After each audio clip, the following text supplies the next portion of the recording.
लोक साहित्य के अध्ययन के क्रम में हमारी आज की चर्चा का विषय है लोक साहित्य और लिखित परंपरा का साहित्य। इस चर्चा के उपरांत आप लोक साहित्य और लिखित साहित्य के स्वरूप को समझ सकेंगे, लोक साहित्य और लिखित साहित्य के सांस्कृतिक विकास को जान सकेंगे, लोक साहित्य और लिखित साहित्य के अंतर संबंध के आधारों से परिचित हो सकेंगे, लोक साहित्य और लिखित साहित्य के अंतर संबंध का विश्लेषण कर सकेंगे और लोक साहित्य तथा लिखित साहित्य के दृष्टिबोध से परिचित हो सकेंगे।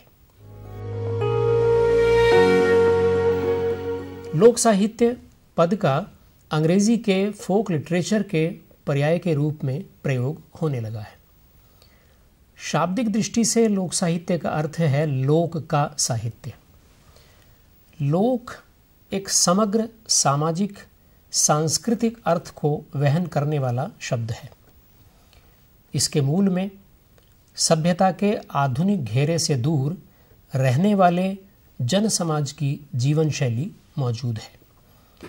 इतना ही नहीं, उस जन समाज की आवश्यकताएं, आकांक्षाएं और कल्पनाएं भी इसमें शामिल हैं। लोक साहित्य इन सब तत्वों की पहचान को अभिव्यक्त करता है और उसे लोक कंठ में स्थापित करता है। वहां से वह परंपरा में ढलकर एक पीढ़ी से दूसरी पीढ़ी के पास थाती के रूप में पहुंचता रहता है।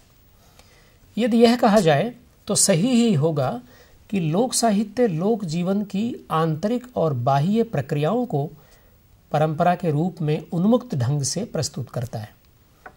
यही उसके निर्माण की प्रक्रिया भी है। एक प्रकार से लोक साहित्य में स्वयं लोक अपने को रचता चला जाता है। यही कारण है कि उसके अनेक रूप देखने को मिलते हैं।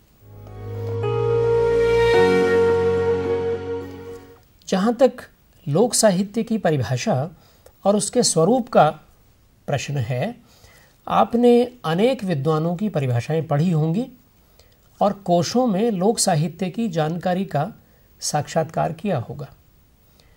आप यह भी जानते होंगे कि विभिन्न विद्वानों ने मूल बात को सुरक्षित रखते हुए अलग अलग ढंग से अपने मत व्यक्त किए हैं। हिंदी साहित्य कोश के पहले भाग में कहा गया है कि लोक साहित्य वह मौखिक अभिव्यक्ति है जो भले ही किसी व्यक्ति ने गढ़ी हो, पर आज जिसे सामान्य लोक समूह अपना ही मानता है और जिसमें लोक की युग युगीन वाणी साधना समाहित रहती है। इसी के साथ जिसमें लोक मानस प्रतिबिंबित रहता है। लोक साहित्य की यह परिभाषा लोक और लोक साहित्य के आपसी संबंध पर भी प्रकाश डालती है तथा व्यापक संदर्भ में उसके वैशिष्ट्य का भी संकेत करती है। इससे हमें यह भी पता चलता है कि लोक साहित्य का कोई विशिष्ट रचयिता नहीं होता और संपूर्ण लोक समाज उसके साथ अपना जुड़ाव महसूस करता है।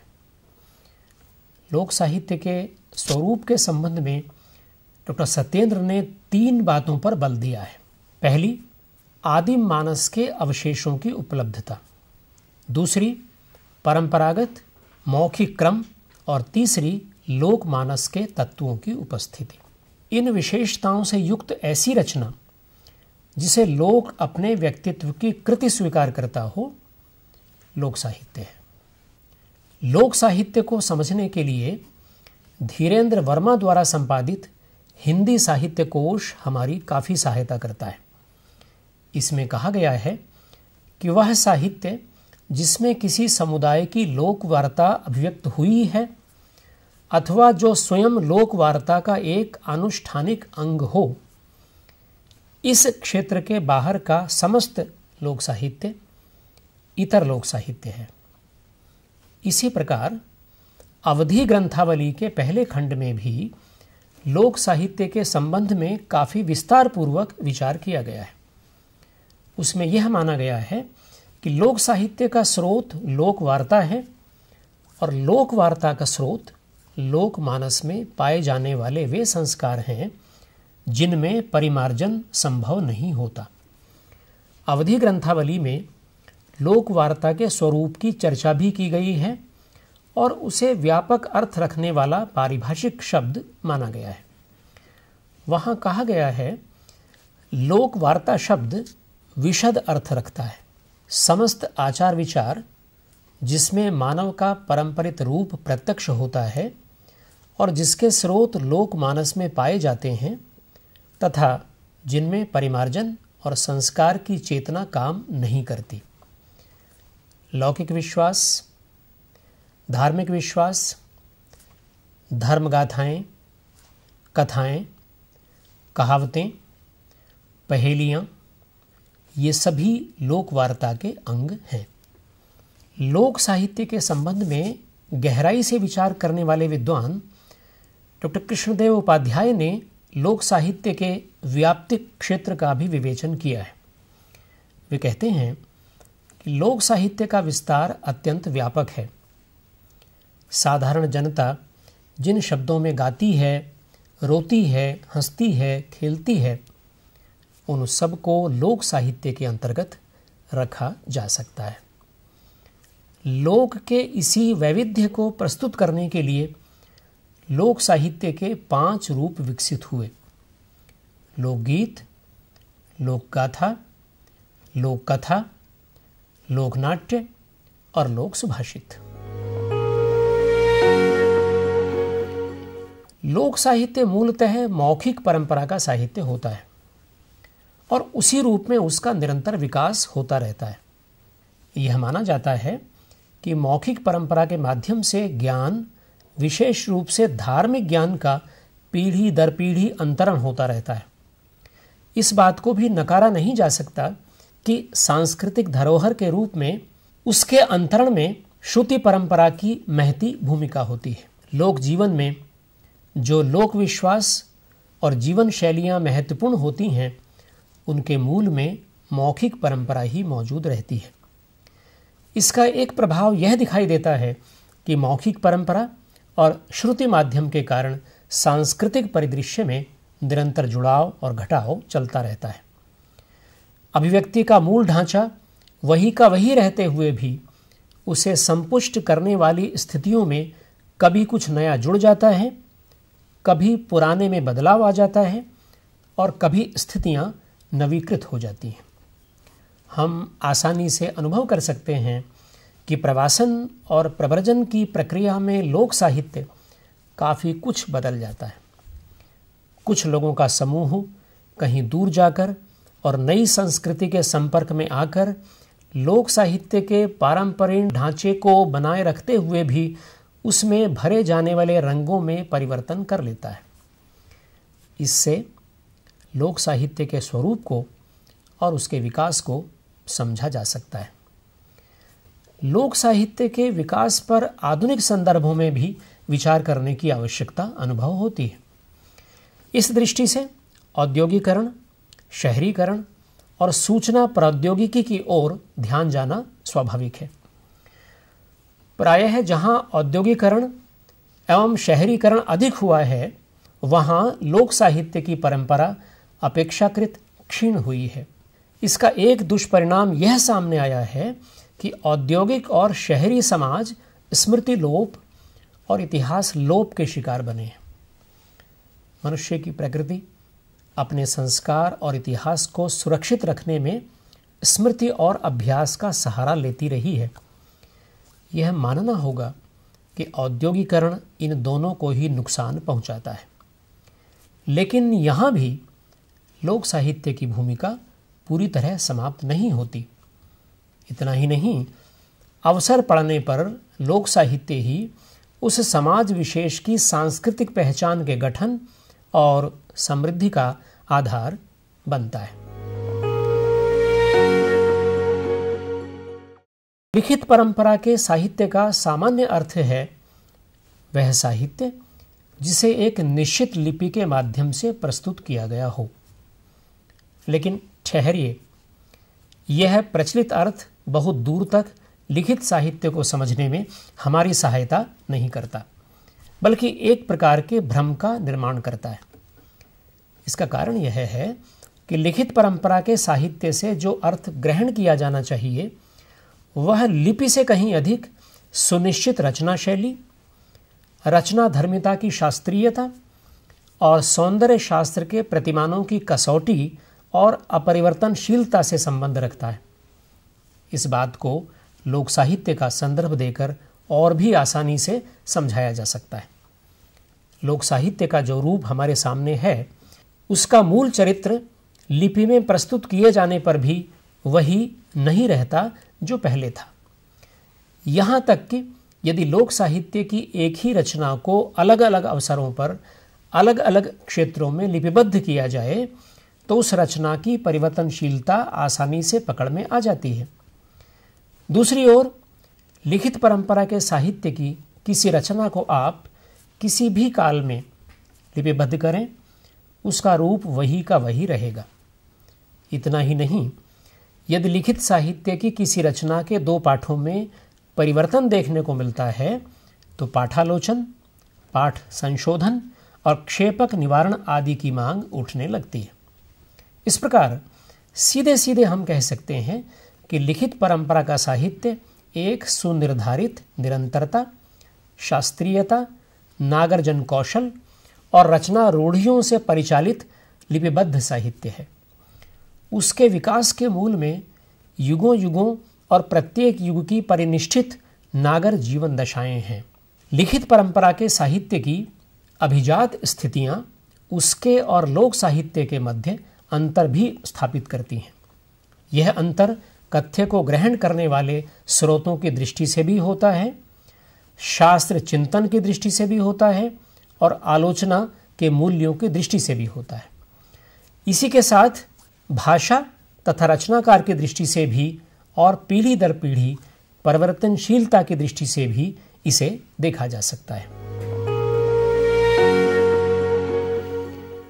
लोक साहित्य और लिखित परंपरा के साहित्य के अंतर संबंधों का विवेचन कुछ बिंदुओं के आधार पर किया जा सकता है, जैसे पहला कथ्य स्रोत, दूसरा रचना शैली, तीसरा सौंदर्य शास्त्र और चौथा भाषा। आइए अब हम इन चारों बिंदुओं के बारे में बातचीत करें। जहां तक कथ्य स्रोत का प्रश्न है, चाहे लोक साहित्य हो चाहे लिखित परंपरा का साहित्य, दोनों ही अपना कथ्य जीवन, सांस्कृतिक परंपराओं, इतिहास और समाज से ग्रहण करते हैं। एक प्रकार से कहें तो दोनों अपनी अपनी दृष्टि के वशीभूत कथ्य चयन में संलग्न होते हैं। लोक साहित्य का अज्ञात रचनाकार एक विशेष दृष्टि से कथ्य चुनता है और लिखित परंपरा का रचनाकार एक दूसरी दृष्टि से। लेकिन यह दूसरी दृष्टि गहरे स्तर पर लोक साहित्य से प्राण ग्रहण करती है। व्यावहारिक रूप में लिखित साहित्य की परंपरा का लेखक लोक की समग्रता के भीतर से रचना दृष्टि के कारक एकत्र करता है और उन्हें सभ्यता तथा शास्त्रीयता के सांचे में ढालकर अपनी दृष्टि का निर्माण करने में जुटता है। इस प्रक्रिया में उसकी रचना दृष्टि में वह स्वच्छंदता और उन्मुक्तता नहीं रहती जो लोक साहित्य की रचना दृष्टि में प्रमुखता से पाई जाती है। इसका एक परिणाम यह देखने में आता है कि लिखित परंपरा के लेखक को अपनी रचना दृष्टि को प्राणवंत बनाए रखने के लिए लौट लौट कर लोक जीवन और लोक साहित्य के पास जाना पड़ता है। लिखित परंपरा के साहित्य की रचना शैलियों का सीधा रिश्ता लोक और लोक साहित्य से ही है। लोकगीत, लोक संगीत, लोक में मौजूद कथकड़ी, लोक साहित्य में विद्यमान रहस्यपूर्ण चमत्कारिक सूक्तियों में छिपी सामासिकता और लोक साहित्य की सहज व्यंजना परिनिष्ठित होकर लिखित परंपरा के साहित्य की रचना शैलियों में परिवर्तित होती है।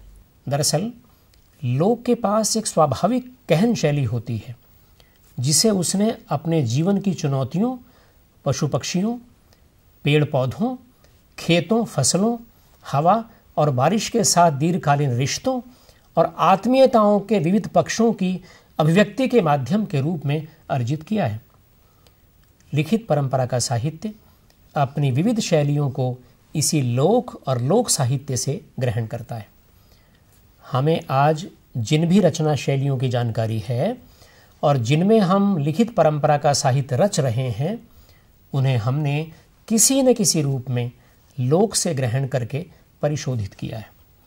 यहाँ तक कि जिन रचना शैलियों को हम विदेशी साहित्य से ग्रहण किया हुआ मानते हैं, उनका संबंध भी अपने अपने भाषा समाजों में लोक जीवन और लोक साहित्य के साथ रेखांकित किया जा सकता है। हम आपका ध्यान इस ओर भी खींचना चाहते हैं कि औद्योगिकरण और आधुनिकता के प्रभावों के परिणाम स्वरूप लिखित साहित्य की रचना शैलियों में जो बदलाव आया है, वह अंततः जड़ता की ओर ले जाने वाला सिद्ध हुआ है। इसका प्रमाण यह है कि कविता, कथा और सबसे अधिक नाटक के क्षेत्र में लोक शैलियों के प्रयोग तेजी से बढ़ रहे हैं। यह लोक साहित्य और लिखित परंपरा के साहित्य के अंतर संबंध के शैली पक्ष का सटीक उदाहरण कहा जा सकता है। अब हम सौंदर्य शास्त्र की चर्चा करें। लिखित परंपरा के साहित्य की सबसे बड़ी उपलब्धि के रूप में उसके पास काव्य शास्त्र या अलंकार शास्त्र या सौंदर्य शास्त्र की मौजूदगी को माना जाता है। सौंदर्य शास्त्र का एक सुनिश्चित अनुशासन, नियमों का संग्रह और सुदीर्घ परंपरा भी उसके पास है। यह सुगठित और योजनाबद्ध रूप में लोक साहित्य के पास नहीं होती। यदि इसके मूल कारण की खोज करें तो वह नागर जीवन और लोक जीवन के अंतर में छिपा हुआ है। मगर यहाँ भी सवाल यह है कि क्या लिखित परंपरा के साहित्य में मौजूद सौंदर्य शास्त्र का कोई रिश्ता लोक और लोक साहित्य से है या नहीं? इस बात को आसानी से समझने के लिए रूप या सौंदर्य की शास्त्रीय परिभाषा हमारी सहायता करती है। क्षणे क्षणे यन्नवतामुपैति तदैव रूपम रमणीयताया कहकर सौंदर्य के जिस स्वभाव को समझाने की माघ ने कोशिश की है, वह केवल प्रकृति में हो सकता है। क्षणे क्षणे नव्यता वर्षा में, बादल में, आकाश में, वन में ही होती है और उसे सबसे पहले शास्त्रीय बंधाव से दूर रहने वाला लोक ही पहचानता है और लोक साहित्य ही ग्रहण करता है। वही सौंदर्य के प्रकृत उपमान भी निर्धारित करता है, जिन्हें लिखित परंपरा का साहित्य लेता है और प्रयोग करता है।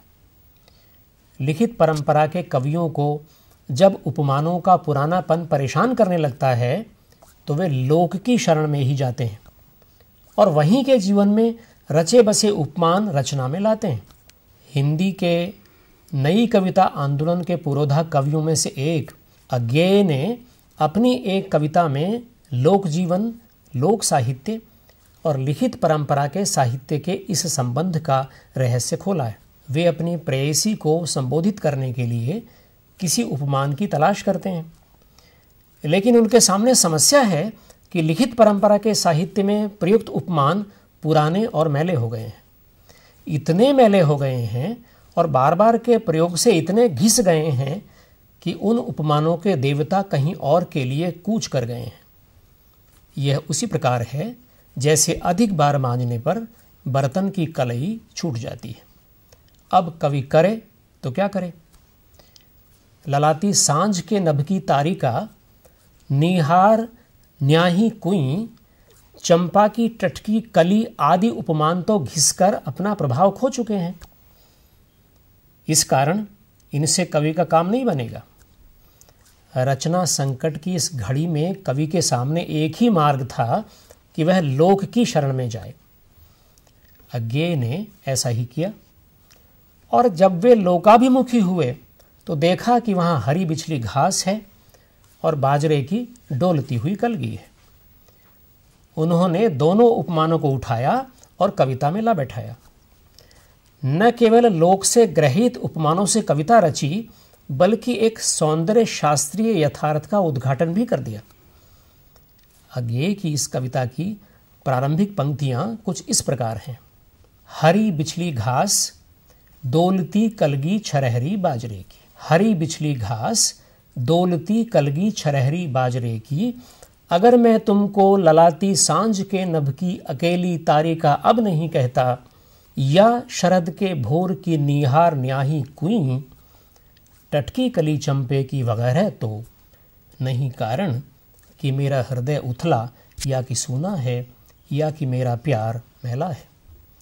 बल्कि केवल यही ये उपमान मैले हो गए हैं, देवता इन प्रतीकों के कर गए हैं कूच, कभी बासन अधिक घिसने से मुलम्मा छूट जाता है। इससे भी आगे बढ़कर जन कवि नागार्जुन ने तो अपनी बहुत दिनों के बाद कविता में जीवन रस प्रदान करने वाले सभी तत्व लोक जीवन में ही प्राप्त करने का दावा किया है। बहुत दिनों के बाद अब की मैंने जी भर भोगे, रूप रस गंध शब्द स्पर्श सब साथ साथ इस भू पर। बहुत दिनों के बाद कथ्य स्रोत, रचना शैली और सौंदर्य शास्त्र के अतिरिक्त साहित्य की भाषा संरचना भी विचारणीय है। यह तो स्पष्ट ही है कि साहित्य की भाषा का मूल स्रोत लोक भाषा है। भाषा विज्ञान में पढ़ाए जाने वाले भाषा के ध्वनि, शब्द, पद, वाक्य, अर्थ आदि अंग मूलतः लोक भाषा में ही जन्म लेते हैं। उसके बाद ही उन्हें व्याकरण के नियमों अथवा भाषा शास्त्र में बांधा और परिभाषित किया जाता है। साहित्यिक भाषा की शब्द संपदा में शब्दों की जो वृद्धि होती है, उसकी प्रयोगशाला लोक और पहला प्रयोक्ता लोक साहित्य होता है। इसी प्रकार साहित्यिक भाषा से जो शब्द गायब हो जाते हैं, वे भी इसीलिए कि जन समाज के बीच उनका व्यवहार बंद हो जाता है। लेकिन हमें एक विलक्षण बात की ओर भी ध्यान देना चाहिए, वह यह है कि नए शब्दों के निर्माण के समान ही लोक साहित्य व्यवहार में बंद हो जाने वाले शब्दों को भी लंबे समय तक सुरक्षित रखता है, और साहित्यिक भाषा के प्रयोक्ता कई बार उन्हें लेने लोक साहित्य के पास जाते हैं। कविता में तो ऐसा अक्सर देखने को मिलता है। इस प्रकार भाषा की दृष्टि से लोक साहित्य और लिखित परंपरा का साहित्य प्रत्यक्ष रूप से निरंतर संवाद की स्थिति में रहते हैं। जहां यह संवाद कमजोर पड़ता है, वहीं लिखित साहित्य की भाषा असंप्रेष्य होने के संकट से गुजरने लगती है। सोचने का एक बिंदु यह भी है कि लिखित साहित्य की भाषा मानकीकरण की प्रक्रिया से गुजरकर अपना रूप प्राप्त करती है, जबकि लोक साहित्य की भाषा इस आग्रह से मुक्त होती है।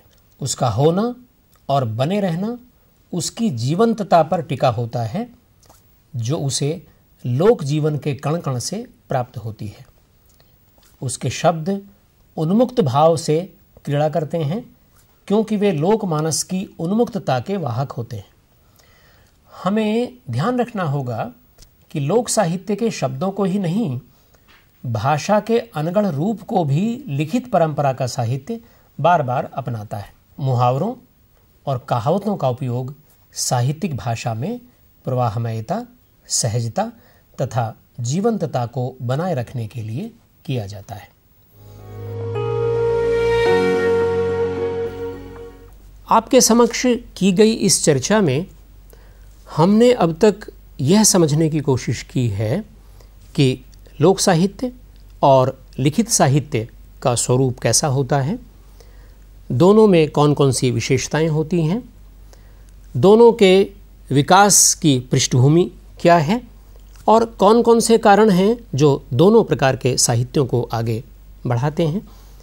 इसी के साथ हमने यह भी जाना कि लोक साहित्य और लिखित परंपरा के साहित्य का अंतर संबंध क्या है।